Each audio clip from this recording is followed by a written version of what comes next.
Hey guys, welcome to a special bonus episode of the podcast just for Thanksgiving. But don't tell anybody, you could use it anytime. I just want you to consider this recording a confidence booster for a day full of carbohydrates. Let me thank our sponsors, Omnipod and Dexcom. There won't be any ads in the podcast today, but still go to myomnipod.com/juicebox to find out more about the Omnipod insulin pump. It is tubeless. It is absolutely fantastic. We've been using it forever. Go to myomnipod.com/juicebox with a link in your show notes to find out more.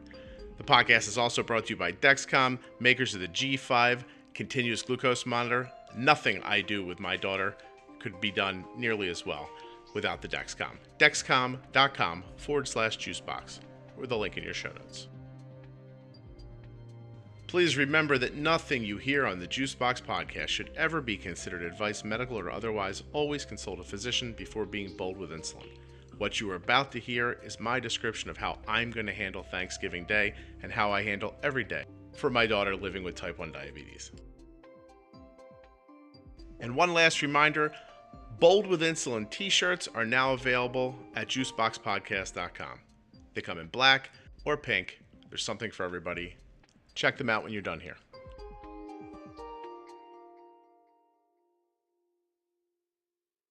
Just going to go through a couple of ideas, talk about them very briefly, and then I'm gone. You ready? Let's jump right in. When I'm making insulin decisions for Arden, I have a bunch of tenets, just some basic concepts that I consider each time. So I'm going to mention one and then I'm going to talk about it for a little bit. Here's the first one. Do you find yourself being accepting of high glucose levels, higher than you want them to be, because you're afraid of the insulin? I understand if that's how you feel, but you need to get over that. You have to get past that part until you dispense with your fear and stop looking at a 200 and going, well, 200's not bad. 150's not too bad. At least it's not 250. Until you can stop doing that in your own head, it's going to be difficult to move on. So you have to dispense with the fear. Fear and diabetes do not go hand in hand unless you let them. Insulin is like fire, in as much as it should be respected but not feared. It's a simple concept. Sometimes it's hard to bring into practice. Don't be afraid. Be bold. You'd much rather have a lower blood sugar to deal with than a higher blood sugar to deal with, especially on Thanksgiving. I mean, wouldn't you rather have a 60 than a 260? Right? Wouldn't you rather be fighting with a 70 diagonal down that might need a little more food, especially on a day when there's so much food around the house anyway, than a 270 diagonal up? You don't want to be fighting with a 300. That's sort of how a day like Thanksgiving gets ruined. You get a blood sugar up, and now the anxiety, the guilt, and the insulin, and you're bolusing, and eventually you crack the 300, and all of a sudden it's crashing down. You'd much rather just overdo it a little bit with insulin, and then just have to stop a little bit of a low. The next thing you need to consider is action time. How long does your insulin take to begin working? And how does that affect your blood glucose? You need to understand that. You're never going to be able to balance the insulin and the carbs together if you don't understand how the insulin works. When the insulin goes in, how long until it starts moving my blood sugar? This is incredibly important to understand and very easy to figure out. Whatever your blood sugar is right now, if it's 150 and you haven't had insulin for a few hours, give yourself some insulin. When do you see it start to move? Do a little testing. Little trial and error, figure it out. Once you understand how long it takes for the insulin to begin working, that is a key building block for the rest of what you're going to do. Okay, next big thing, big part. Here we go. When your blood glucose levels are high, you've likely mistimed, miscalculated, or a combination of the both your insulin. Exactly the same if your blood sugar is low. You have mistimed, miscalculated, or possibly a combination of those two. You've lost the balance between carbs and insulin. But there's no great secret about why your blood sugar is high.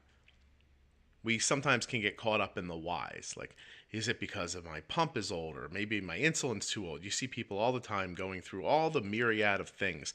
Why is my kid's blood sugar 250? I can't figure it out. Here's why. You don't have enough insulin. The reason you don't have enough insulin really isn't important in the moment, more insulin. But the idea, it's something to understand in a bigger way because it has applications throughout diabetes. If your blood sugar is high, you haven't used enough insulin. And if your blood sugar is low, you've used too much insulin. Now, maybe that's a balance between the timing and the amount, but still, it's a basic concept that will hold true over and over again. Here's a simple rule of thumb I use all the time. It cannot be overstated. Trust yourself and what your experiences with diabetes have taught you. It's very simple. It's a convoluted sentence that makes the point. You have to believe that what you know is going to happen is going to happen, right?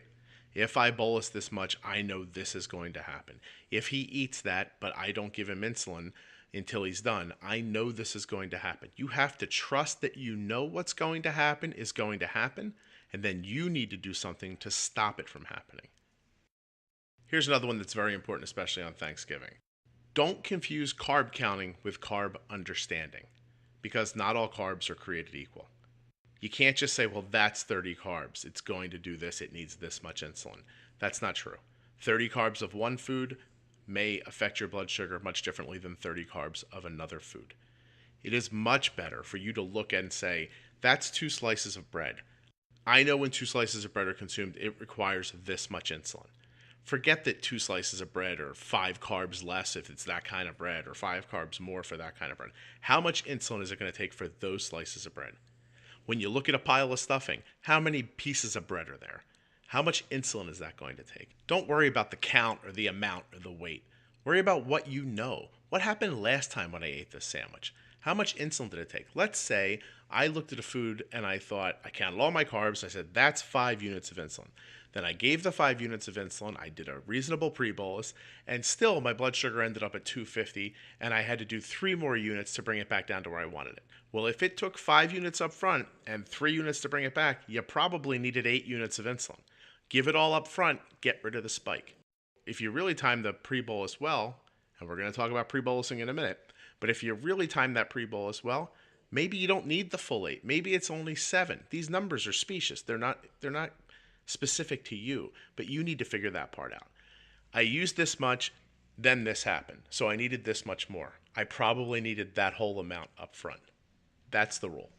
I can tell you that I bolus the amount that I think is correct. I really never count carbs. I never worry about what my insulin to carb ratios tell me. I worry about what I historically know that food is going to require. Same thing with the high blood sugar. I see a high blood sugar that's stuck and I need to bolus for it. I don't worry about what the pump says.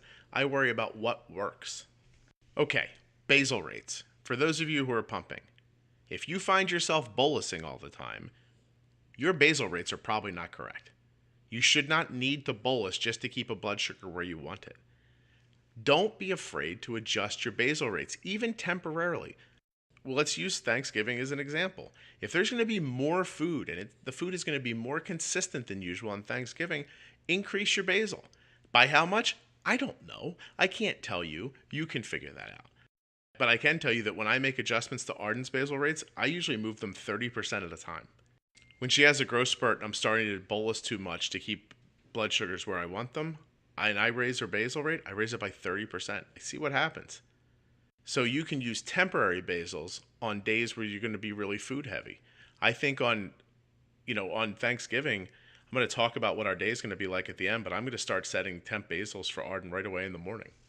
Managing type 1 diabetes is all about understanding the limitations of man-made insulin, having the nerve to be bold when you're using it, and most importantly, acting first.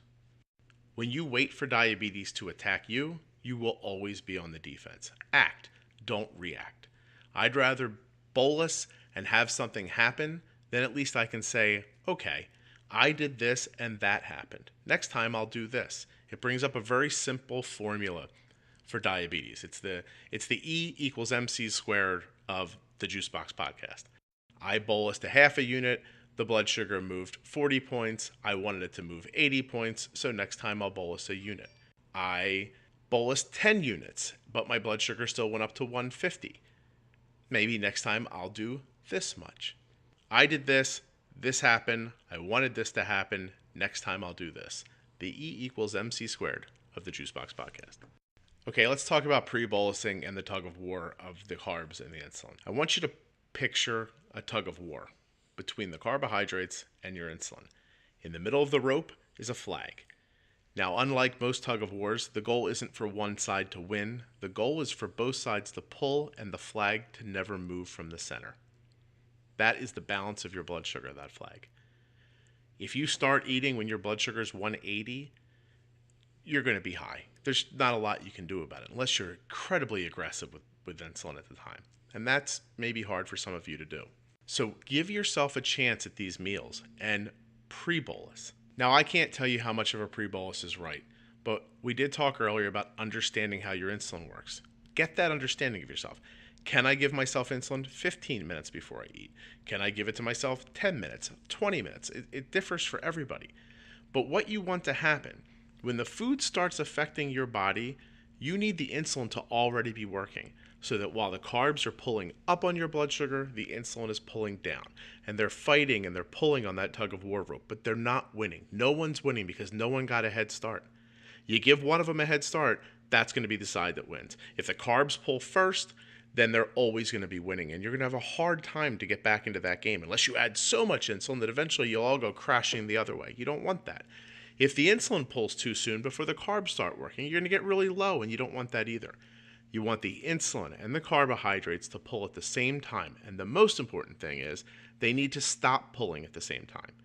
A low after a meal just means that you had insulin left in your body after the carbs were gone.